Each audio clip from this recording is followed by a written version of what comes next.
NBE, Neil Brown Engineering power unit as well, which is in the T-Sport cars, and it's still developing, and it's a bit like why Dallara has this monopoly in terms of the chassis. Mercedes and Volkswagen have the domination in terms of engines because they're tried and tested, and nobody really wants to take the gamble on something that may not work as well.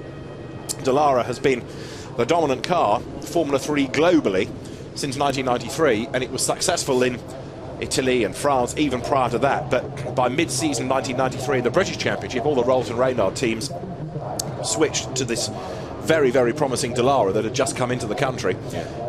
And the following season, everybody had a Dallara. And although Lola and the Lola Dome project as well, and on occasions Ralt, the reborn Ralt, have tried to crack that, it's so hard to persuade any team and any driver to go down that route because it might not work and you've just wasted a year of your career. Yes. And therefore, without the data being brought back, no chassis manufacturer can really move forward. And so in the short term, Formula 3 has become this unofficial one-make category, and it's for the foreseeable future because nobody else really can take on Dallara. Yes, I think you're right. They're there for the duration, aren't they, at the moment? So the car's all getting away then beyond the behind the safety car, and because they've gone off behind the safety car, the clock ticks down immediately. That's right. 35 minutes max, or 22 laps. So round 6 of the championship, the grid order is going to be the race order, certainly until the race director Sven Stopper allows them to go. And then they've got to contend with these really greasy conditions, and an open wheeler in the wet is no fun because all the spray is going to be generated into the face of the guys behind. The only driver with any real proper visibility is going to be Felix Rosenqvist, but equally he's the man that's got to assess the grip levels every corner, every lap. It gets a little bit easier if it's drying, but if it becomes wetter, and there is the chance of a bit more rain, then life is going to be very difficult indeed. Felix Rosenqvist will lead Charles Leclerc, then it's Max Günther third ahead of Lance Stroll, Callum Ilott and Antonio Giovinazzi. Michael Jensen, Santino Ferrucci, Marcus Palmer and Gustavo Menezes will round out the top 10. Then it's Fabian Schiller, Alex Albon, Ryan Tveter, Alessio Lorandi, Raoul Hyman, then Sam McLeod, and the rest of the field will be headed by the Indian driver Arjun Maini. After him it will be Brandon Maisano, who's a long way back on this grid, Michele Beretta, Tatiana Calderon, and here it is indeed with the qualifying times, which was the driver's second best time out of the second qualifying session. That's the one session that gives you 2 race grids. The top 10 we've already talked about. Behind, Jake Dennis, one to watch. Then you've got Fabian Schiller, Alex Albon, Ryan Tveter, and yesterday we had Arjun Maini off the road, so he's hopefully going to go better today. Raoul Hyman likewise. Tatiana Calderon 21st ahead of Cowan Rao. George Russell a long way back, Silverstone winner, but his qualifying session for this race interrupted when Matt Solomon clattered into him, put both of them out of the running, and therefore George Russell hadn't really got into his stride, and the only 2 lap times he'd done were a bit so-so rather than real gun laps. I had a conversation with him last night actually, and he was safety car lights are out, so it's coming in this lap, but yeah, he's very much looking forward to the next round. Indeed so, and he raced at Pau last year in Formula Renault, so he'll have some track knowledge of that, which will stand him in good stead, one hopes. Right, Rosenqvist is about to turn up the wick. We go racing then after just 1 lap behind the safety car. Hankook tyres for everybody, wet tyres for everybody, and Felix Rosenqvist powers his way out of the Sud curve. The green flags fly. We go racing in this round 6 of the FIA Formula 3 European Championship. Rosenqvist across the line. He's already a second ahead of Charles Leclerc. I think 1 or 2 of them were a little bit sluggish away. And barring a disaster, Felix Rosenqvist already looks like he's going to be unstoppable because he's got so much Formula 3 experience, wet or dry. Mercedes power. Admittedly, it's a new team, but Prema Power Team is one of the top squads. Even though he is new to the team, he has all the experience from previous years in Formula 3. Callum Ilott battling there with Antonio Giovinazzi. Giovinazzi sprints away and tries to get himself onto the tail there of Lance Stroll. So Giovinazzi is on the move, isn't he? Giovinazzi definitely going to be one to watch here. Now, where Rosenqvist has a huge advantage is just look at that spray that's chucked up into the straight into the face of Charles Leclerc effectively, and around the hairpin they go, and Giovinazzi again tries the outside line on this effort to go past Lance Stroll. It doesn't work. It was contact. Ilott tapped into a spin. That, I think, was Günther that did the tapping. Callum Ilott able to rejoin and didn't lose too many places. Very, very fortunate in all of that. But we'll see whether it's done damage to his car, whether it's done damage to the car of his aggressor. We'll get a replay of that, no doubt, in a moment as Rosenqvist leads them through the Mercedes arena and then towards the stadium for the first time. Giovinazzi hunting for traction as the cars power towards us. Jake Dennis there getting together with Callum Illett. Dennis to Premier Power Team this year, Callum Illett at Carlin, and then Alex Albon, the British driver, is right there as well. Alessio Lorandi in the pit lane.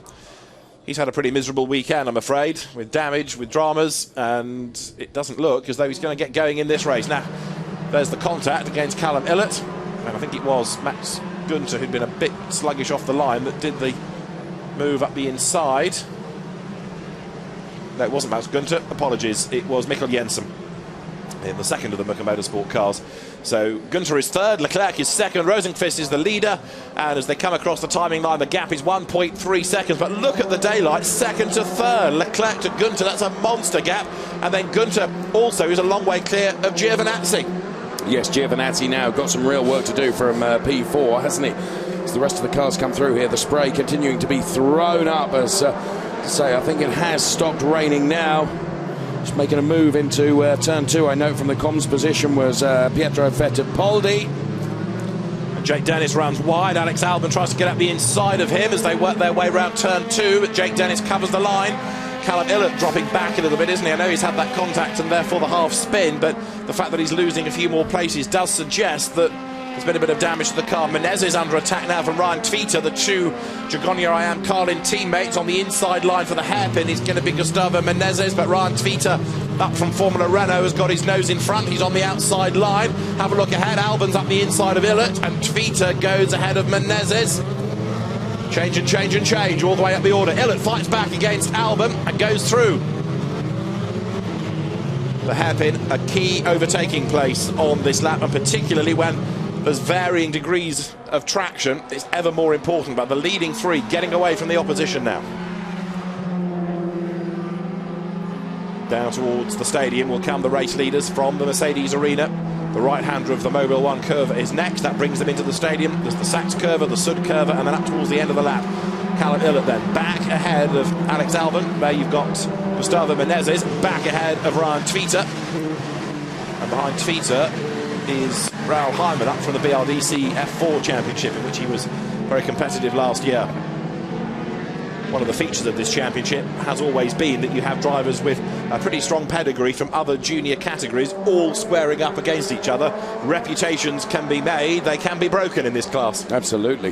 So Rosenqvist leading with a 1.5 second margin over Leclerc, then it's Günther, then it is Giovinazzi, before it's Stroll, Jensen, Ferrucci and Pommer in 8th place, and Jake Dennis is 9th, and Callum Illett is 10th, and there is Jake Dennis at the back of that little group that you were looking at out of turn 1. Huge amounts of spray hanging in the air, and Santino Ferrucci there getting himself onto the back of Mikkel Jensen. The two Mucker Motorsport cars running together.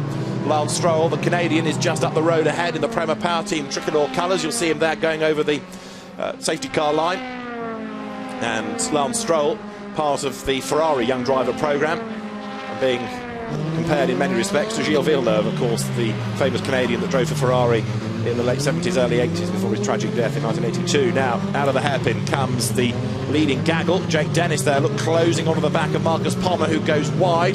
Don't be too perturbed if people go really deep into that hairpin, because on the outside line they will find a little bit more traction, and you can see where that does pay off. So in the wet like this, some of the lines look unusual, but they are done for the most part for a reason. I think the man on the charge here is Giovinazzi. He is reeling Günther in, so just keep an eye on Giovinazzi over the next few laps and see what he can do as Mikkel Jensen and Peter Mucker looks on to see how his charge is doing out there on track. And frowning face, that's for sure, from Peter Mucker. Great enthusiast though still, and still races in historics, yes, on occasions, with his old Group 5 Zach Speed Capri that he has, race winner at the Old Timer last year. And Ryan Tveter has either got a transponder problem or has gone missing on this lap, because he's not been given a second sector time. So has Ryan Tveter gone missing? Let's keep an eye as the leaders come over the timing line now. Rosenqvist 1.4 seconds up on Charles Leclerc, who's just done the fastest lap of the race, in fairness to him. In 3rd place is Max Günther, Giovinazzi 4th, gap back. 5th is Lance Stroll. In 6th place still we've got Mikkel Jensen, then it's Ferrucci, then a small gap before Pommer, before Dennis and Illett, rounding out the top 10. Gustavo Menezes has just gone by, and Ryan Tveter has not. So I think he is still circulating, but badly delayed, Ryan Tveter. So he's had a moment, and I fear the hairpin may well have been the place for it. So we're on to lap number 5, 22 in total, or 35 minutes, depending on which comes first. And the race leader, Felix Rosenqvist, being caught a little bit by Charles Leclerc in the first sector, only by 27 thousandths of a second, but it does suggest that Leclerc is trying as hard as he possibly can. And of course what Leclerc will do is he will try and maintain a little bit of a gap back, for visibility reasons if nothing else, before if he's going to try and get close enough to have an overtake attempt, then he's going to get one chance only really because of visibility, isn't he, with the spray being chucked up by our race leader Felix Rosenqvist. And then it is Leclerc in P2, Gunter being chased by Antonio Giovinazzi then in P4. There over the last 3 laps you can see the margin between Felix Rosenqvist and Charles Leclerc. And in the middle sector on this lap, it's come down by nearly 0.3 of a second. Now, that is very impressive indeed.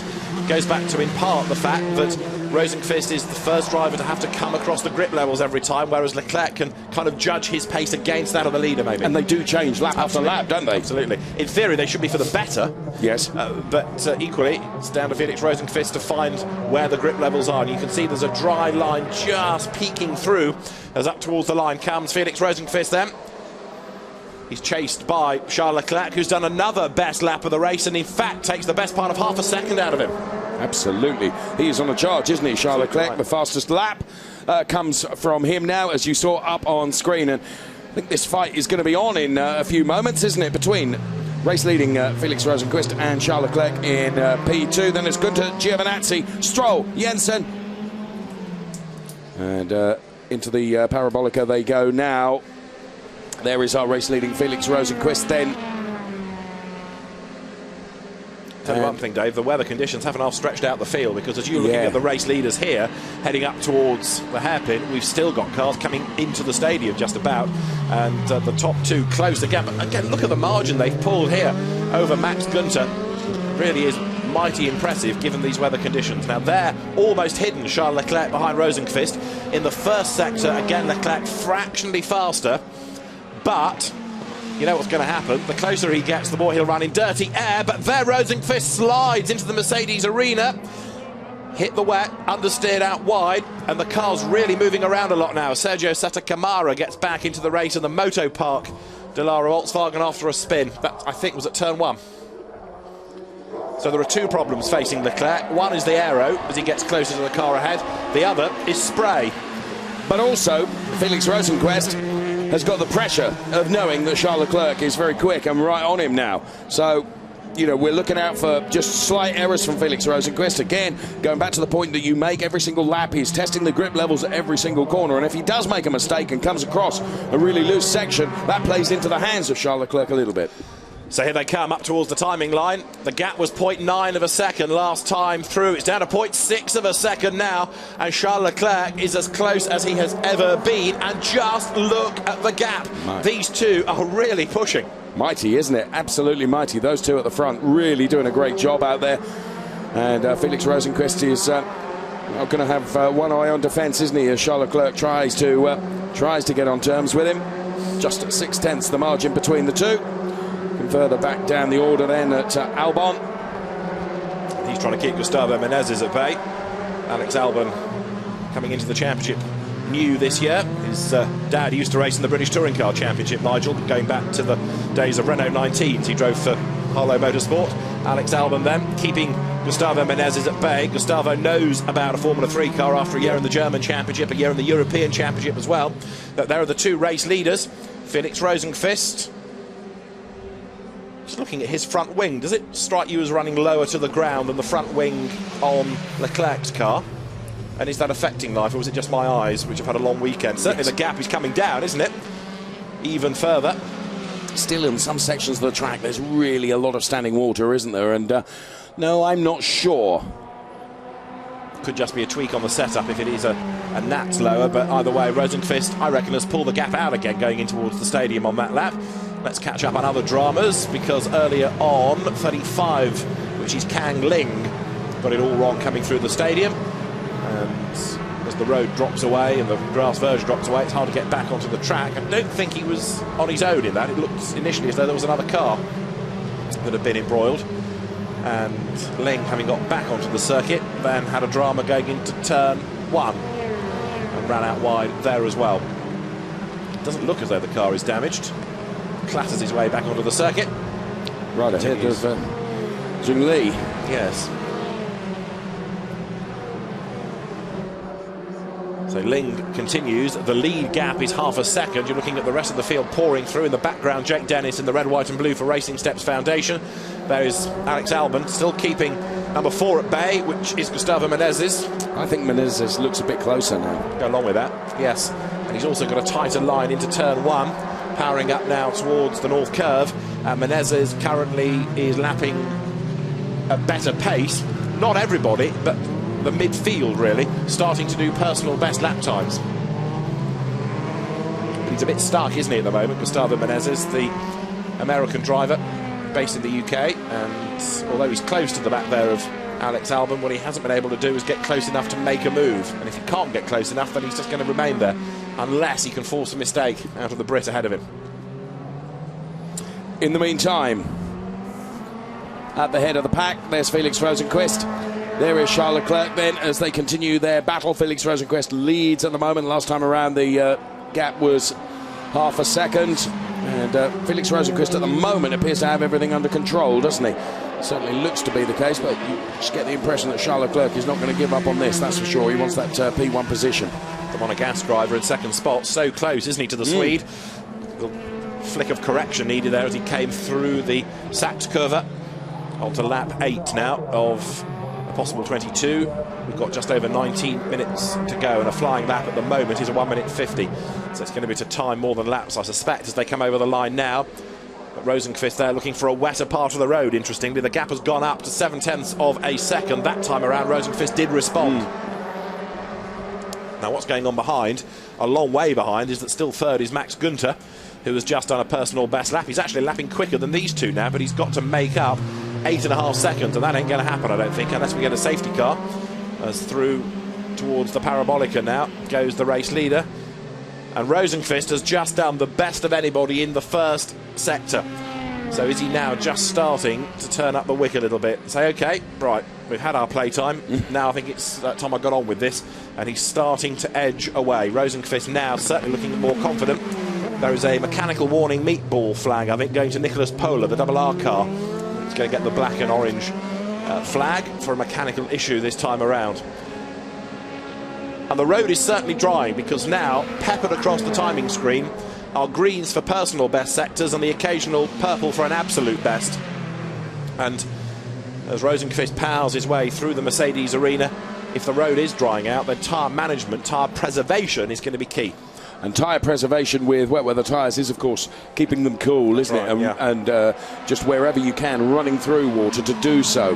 And what have we got? We've still got just under 18 minutes left to run, haven't we? So that is going to be important. Jake Dennis versus Callum Illett, who is the man behind, trying to find a way past.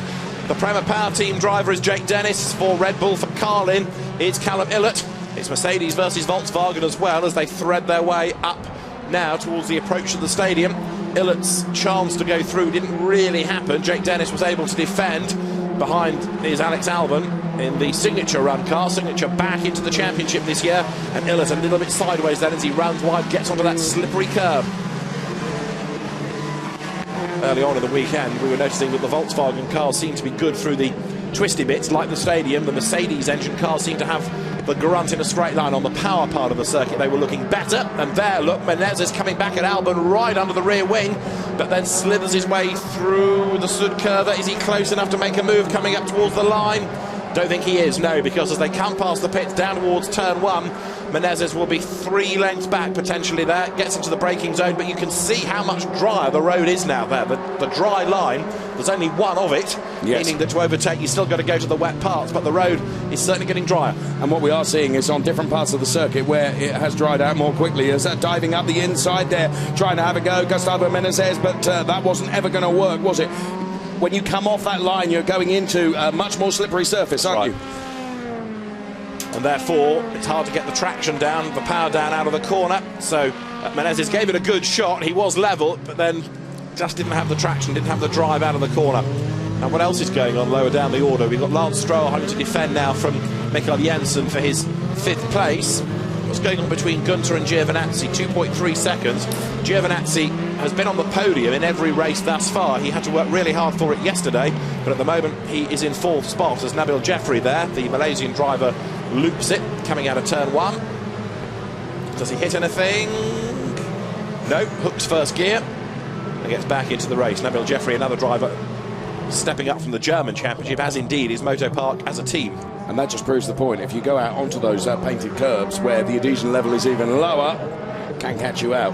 Indeed, did catch him out. Cheer up, guys. I know it's been a long weekend, but there's a Carlin car fourth. That's it, thank you. And Felix Rosenqvist is the race leader for Prema Power Team. Still being chased by Charles Leclerc. Now the fastest lap of the race, Antonio Giovinazzi in fourth position. That should wake the Carlin guys up as really deep into turn 2. That time goes Rosenqvist. That'll have woken him up as well. Yes, I think you're right. So Rosenqvist running really, really deep there. Giovinazzi going very, very quickly as well. So there is Charles Leclerc in P2. Margin between them, as you can see, as they run around the parabolica now, heading up towards the hairpin. Still plenty of spray being chucked up, despite the fact the track is drying. And heavy braking now from Felix Rosenqvist. Getting right on the rear wing there is Charles Leclerc, but absolutely no chance of anything happening there as Rosenqvist has the drive out. And here we can see Felix Rosenqvist, I suspect, with that moment where he ran very, very wide. David well noticed that. And Leclerc actually doing the same.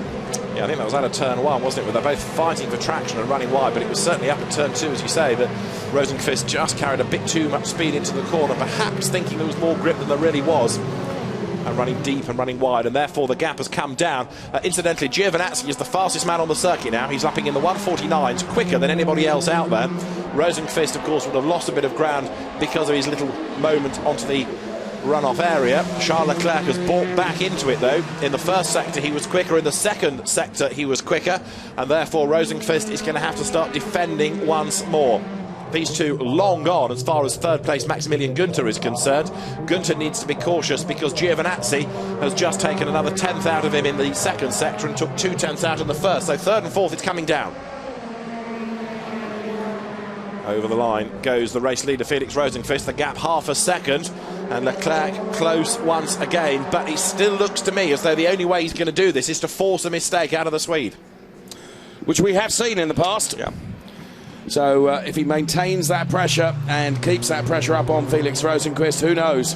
And cars getting a bit squiffy through there, aren't they? Because still a lot of water out on that track. And the drivers know it's drying, and therefore they're inclined to just sort of treat it as though it's a bit drier than it really is, and that's when they apply the throttle perhaps a little bit too much, and suddenly the grip disappears once again and they have to back out of it. But Leclerc now is close enough to make a move, but the door is closed and locked and bolted, and there's a tap in the tail. Leclerc just nudges his way into the rear wheel of Rosenqvist's car. Now, has that done any damage to the nose of Leclerc's car, and has it done any tyre damage to Felix Rosenqvist? I don't think it will, given the angle of the contact. Let's have another look. Leclerc was fairly straight on, wasn't it? I think it has damaged that nose a little bit. Yes, it has. It certainly dropped it and rubbed against the tyre. Now those end plates there, they're just lots and lots of layers on there, so if we see that flapping about, that's not necessarily going to be an issue, and certainly at the moment doesn't look like his pace has been altered, does it? No, indeed. That replay, incidentally, was Julio Moreno digging himself out of the gravel as the race leaders continue. Now they're going to come up against the Polar car, aren't they, which is effectively a back-marking car, the P3 and P4 drivers that we see there, including Antonio Giovinazzi. So Giovinazzi may see this as a bit of an opportunity to get onto Günther. Not only are they going to come up on Nicolas Pola, he has also been given the black and orange mechanical warning flag. He's then been investigated for exceeding the pit lane speed limit, and he's now been given a drive-through for exceeding the pit lane speed limit. So needs a notebook, really. Absolutely. When it's not your day, it's not your day. Just noticed that Rosenqvist was under even more pressure from Leclerc. Look, they're ever closer. Leclerc is really on the back of him now. So as they exit that turn and start the run through the parabolica here, Rosenqvist is going to be under pressure now, and he's going to know that. And is this where he will crack under that pressure and Leclerc is going to be able to take advantage of it? Last time around we saw them touch. Is that going to be happening now? Let's see, because in the slipstream is Charles Leclerc. This time he's going to go for the wider approach and try and get the switch back, try and get the cut back, but he's too wide into the corner, too deep. He's going to lose time there. Rosenqvist comes out of the corner further ahead. Charles Leclerc would have lost a length as a consequence of that. But what it does do, at least, is indicate where he can gain back the time. He's assessing all the while where he is strong and where Rosenqvist is strong, and in doing so, he's starting to plan his attack. He's good into the Mercedes arena. Maybe a bit too good, too much speed, looks to the inside line, but by the time he's got the traction back, he's lost the ground. Okay, Gunter then and Giovinazzi taking a look up the inside. They've both got past the backmarking Polar car that's got a whole raft of penalties to come. And now, turning the wick up is Charles Leclerc. Game on for the race lead, isn't it? Felix Rosenqvist, who looked dominant off the safety car start, is now really having to work oh so hard, because right there behind him is Charles Leclerc, who, do not forget, is a Formula 3 rookie. This is his first season, and Charles Leclerc then now turning his way up towards the Sud curve.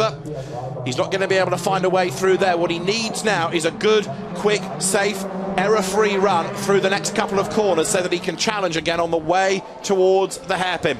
Rosenqvist moves across, finds the wetter part of the road, also puts a bit more spray into the face of Charles Leclerc, who bravely continues to sit there almost under the rear wing. Up towards turn 2 now. We've seen Rosenqvist go deep into this corner before. Again, Leclerc right in the wheel tracks. Is he going to dive up the inside? He's close enough to do it.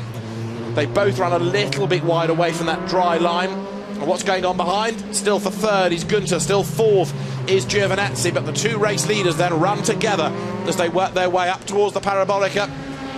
Leclerc, for me, looks like he's lost a length there, but he's in the draft now. That tows him back into contention. Rosenqvist has the inside line covered. Charles Leclerc goes to the outside line. They avoid all the standing water. Rosenqvist slides a little bit. This is the chance for Leclerc. Is there a gap? Yes! Is there the race lead? Not quite, because he's almost level. He's got the inside line for the next corner. This is going to be really brave stuff. Charles Leclerc on the inside line goes through. Fantastic move. Really brave stuff, that having to go offline to do the overtaking. And can he get it all slowed down for the next corner and hang on to the advantage? Yes, he can. Really well deserved, that place. It was like last time was almost a rehearsal, because he didn't go quite so deep into the hairpin this time, and he set that up absolutely perfectly, didn't he? You're absolutely right. Meantime, we've had a coming together there, look, between Hongwei Cao and Pietro Fittipaldi. Fittipaldi, number 12, grandson of Emerson, and connects with Hongwei Cao. That pitches him into a spin. He's able to rejoin, but Fittipaldi is out of the race. And he was also a retirement from race 1. I've got a horrible feeling while that car is moved, there may well be a safety car, but we shall see. The race officials really do err on the side of caution this year. Safety car deployed. There, no surprise, just as Giovinazzi was getting ever closer to Gunter there. Well, that was going back to that overtake from Leclerc. Previous lap, he really had rehearsed that to see perhaps just how deep he could go before trying to take that switchback. Realised that the first time of asking, he went in too far, and this time around got it absolutely perfectly right. The safety car didn't quite pick up the race leader, but Charles Leclerc saw the flashing lights, got a message, I think, as well, to lift, and so the safety car was able to overtake him, and therefore everybody in the right order is behind the safety car. The race continues, albeit under control conditions, while Fittipaldi's car is removed. This is all a legacy of Jules Bianchi's accident from last year, so that you don't have cars circulating at race pace while there's a snatch vehicle required. And I told you about Nicolas Polo and his drive-through penalty. Now the field will all bunch up, and that's not going to be the work of a moment, because we've still got cars coming into the stadium. Well, you had said much earlier on just how spread the entire pack was, so yes, you're right. Here's a replay then of this overtake. And this time he braked earlier, didn't he? Yeah. And then really turned sharply and kissed the... We didn't only kiss, he virtually snogged the apex there, didn't he? Just look at Rosenqvist there. There's just ever so slight slide, and he kind of slithered into the corner. Okay. Then the traction bit. But while he was sliding, of course, that enabled Leclerc to get it all lined up. And this was the climax to it, coming into the Mercedes arena. And Leclerc just remained absolutely committed, didn't he? And, well, it's a super move. Yeah. Super move. He was going to have that. Make your own arrangements, Felix. I am coming through. And having done all the hard work, then, of course, they all queue up behind him. Yes. We've only got 6.5 minutes to go, however, so we're not going to get that many racing laps in when we do go green. Shouldn't be too long to get Fittipaldi's car out of the way. And the field then turning its way now through the Mercedes arena. It has been a really busy weekend at Hockenheim, with 3 Formula 3 races, 2 for Audi, 2 for Porsche, 2 for the DTM. And we have seen that switchback move pulled at the hairpin so often this weekend. and it's worked for Charles Leclerc, and you can see how much drier the road is, and this of course gives them a bit more chance to preserve tyres. Of course it does. It's great when that switchback is got right. Yes. And not so when it isn't. Okay, let's have a look and see how we're getting on in terms of the recovery to the left-hand side there. Can't see, but lights are still on in the safety car. Now, under investigation, car number 12, which is Pietro Fittipaldi. And also under investigation is the incident between Pietro Fittipaldi and the Hongwei Cao car 2. So there we are. That's the latest we can bring you from the messages that we get from race control. Let's have a look at more replays of their 33 running wide over the curb. 33 being Mahavir Raghunathan, the Indian driver. And getting it all sideways with a bit of arm twirling. He manages to get it back. Controlled it, didn't he? Yeah, and that was Rosenqvist versus Leclerc earlier on in the race, where there was that little nudge going through the hairpin. I mean, when you consider in these conditions how close those cars race. Oh, absolutely, yeah. It's a real testimony to the drivers that they can get away with that. So, being told that there's no further action against Pietro Fittipaldi for that incident that we saw. Okay, Charles Leclerc is the race leader, and as the safety car has collected most in the race, still there are others trying to play catch-up. To catch up on other dramas. That was Nabil Jeffrey that we saw earlier on in the race, wasn't it? The Malaysian driver having a spin coming out of turn 1. Gathered it all up quite nicely and got going again. Quite sure whose race Peter Mucker was being amused by, but anyway, he shouldn't be too happy, because although he's got one of his cars up near the front, it's only third, and he wants to be winning races. So Leclerc, Rosenqvist, Gunter, Giovinazzi, who now does have an even better chance of getting on the podium, does he not? And then you've got in 5th place Michael Jensen and 6th Lance Stroll, and we've got under 4 minutes of the race to go now. Yes, he would like to maintain that record of being on the podium every single race, wouldn't he, Giovinazzi? And to do that, he's got to get past Gunter, who is ahead of him, and with the safety car bunching them all up, then that is going to give even greater opportunity perhaps to Giovinazzi to do that.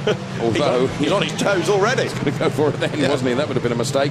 We do have only 3.5 minutes left to run, and I just noticed as we saw that shot there were still some cars coming down, and the safety car is coming in this lap. The lights go out now, so it is down to Leclerc to back them up. Felix Rosenqvist, I suspect, will think he's got another opportunity to try and wrestle the lead back again now. And Gunter is also backing them up too, which is interesting. Well, Gunter just feels that he's under attack from Giovinazzi, but gets back on it now. And yeah, but that's wrong, Dave, you see, because he got onto it, as you say, but then he has to slow because he's caught up to those ahead. And so what he's done is go and slow, and that is a definite no-no.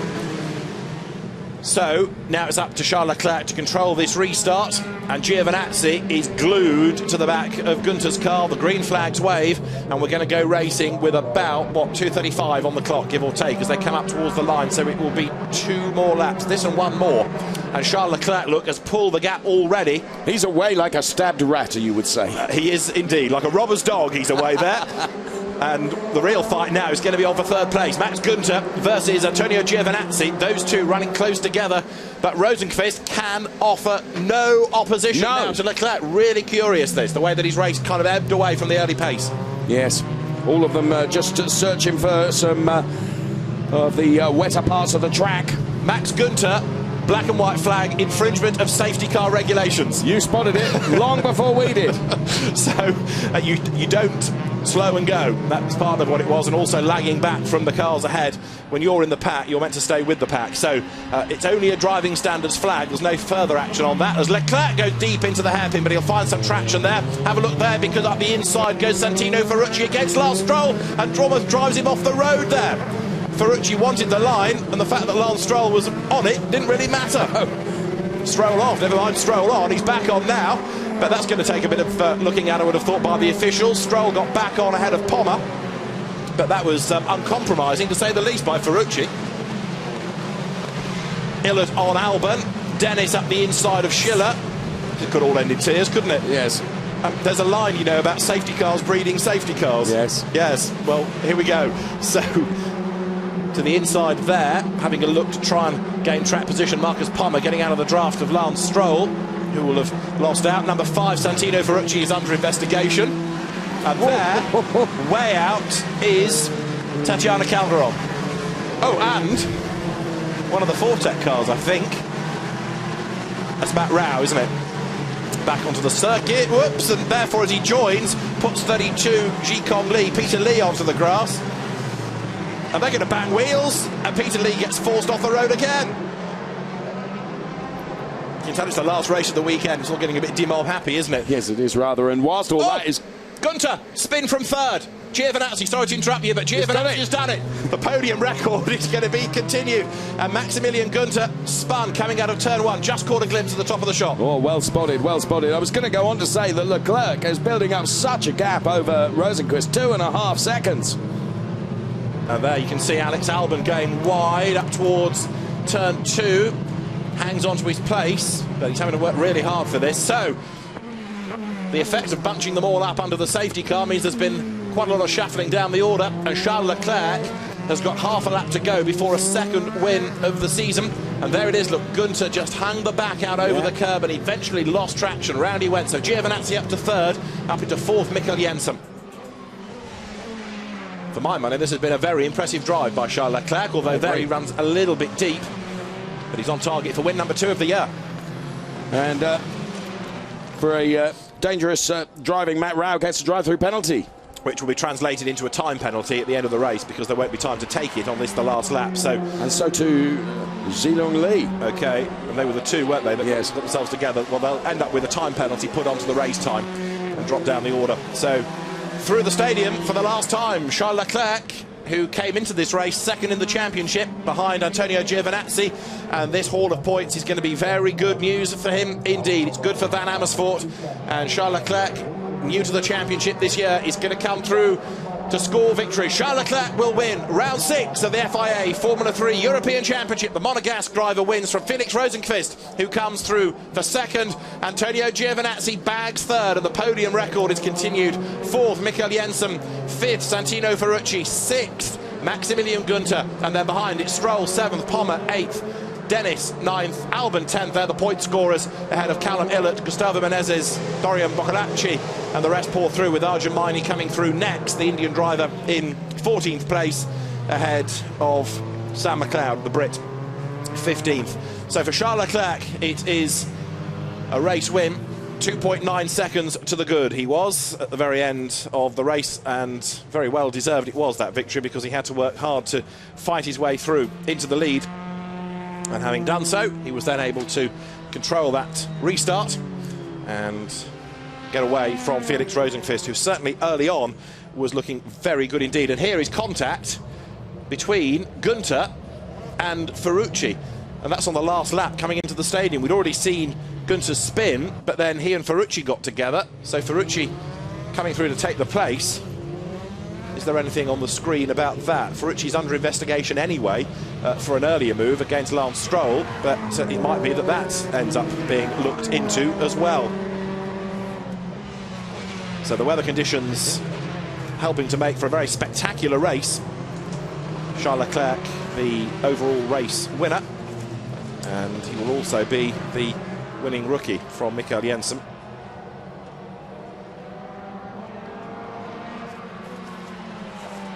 And we have a correction on the screen. Santino Ferrucci gets a drive-through penalty for a dangerous manoeuvre. Well, he can't take that because the race is over. And 32, Peter Lee, Jikong Lee, no drive-through penalty. So his is taken away, but Santino Ferrucci does get a drive-through penalty. So Ferrucci, who finished 5th on the road, as I say, will get this time penalty, and that will drop him down the order, confirmation of exactly where to come. So Ferrucci has been put down the order, and 28th is where the time penalty puts him. 30 seconds is the time penalty, and by the time you bear in mind that everybody had bunched up under the safety car, it drops him a long way down, whereas no safety car and all the gaps had been there, it would have been a different story. But Santino Ferrucci then gets the equivalent of a drive-through penalty and drops down to 28th place. So Charles Leclerc is the winner as he stands on top of the Van Amersfoort Racing Dallara Volkswagen, steps down to go and embrace the engineers that have worked so hard over the weekend And he has repaid their faith and their hard work by scoring win number 2. And the next fascination is to see what the championship situation is now going to be with Leclerc and Giovinazzi, because it's a win for Charles. It is a third place to, in the yellow overalls there, Antonio Giovinazzi. The Carlin engineers are those making the noise on the boards around Parc Fermé. The driver's going to be weighed. The cars still have to be checked by the FIA technical delegate. And so Charles Leclerc is the winner of round 6 of the FIA Formula 3 European Championship from Felix Rosenqvist and Antonio Giovinazzi. Mikael Jensen 4th, Max Günther 5th despite contact on the last lap. 6th, Lance Stroll, Marcus Pommer 7th, Jake Dennis 8th, Alex Albon 9th and Callum Illett promoted into the points with the penalty for Santino Ferrucci. Behind them in 11th place is Gustavo Menezes, best of the rest, effectively out of the points, ahead of Dorian Boccolacci. Algermani 13th, and Sam McLeod ahead of Fabian Schiller. Raoul Hyman is 16th, Brandon Maisano 17th, George Russell, disappointing weekend for him, only 18th ahead of Michele Beretta, and then Ryan Tita, who had an off early on, remember. Hong Ei Kao 21st ahead of Nabil Jeffrey and Matt Solomon. Kang Ling 24th, Tatiana Calderon ahead of Julio Moreno, then Sergio Sette Camara and Santino Ferrucci demoted with the penalty to 28th ahead of Peter Lee, and then it is going to be Matt Rao for 31st. Nicholas Pola comes next. And 1 or 2 drivers not making it to the line, sad to say. But the one that got to the line first was Charles Leclerc. Max Günther 5th in the end. And it was a spin coming out of turn 1 that did for him. It was a long, lazy slide that he'd had to worry about earlier on in the race. That one was controlled, but in the end he was bitten and he spun, and then he was hit later on in the lap, as we saw, by Santino Ferrucci. So Felix Rosenqvist looked so strong early on in the race, but he couldn't repel the challenge of Charles Leclerc, and it means that Rosenqvist is second, but it's still points, and that's all good over a hugely busy 33 race campaign. Indeed, and off next with the next round of the FIA Formula 3 European Championship to a very, very different circuit indeed to the relative wide open spaces of Hockenheim. Yeah. Off to Po, where you were last year. And it's a wonderful circuit, I tell you, and it's got lots of elevation, it's narrow, unforgiving walls, some really fast sequences as well. If you've never been to Po, I would recommend it because it's a great weekend of racing.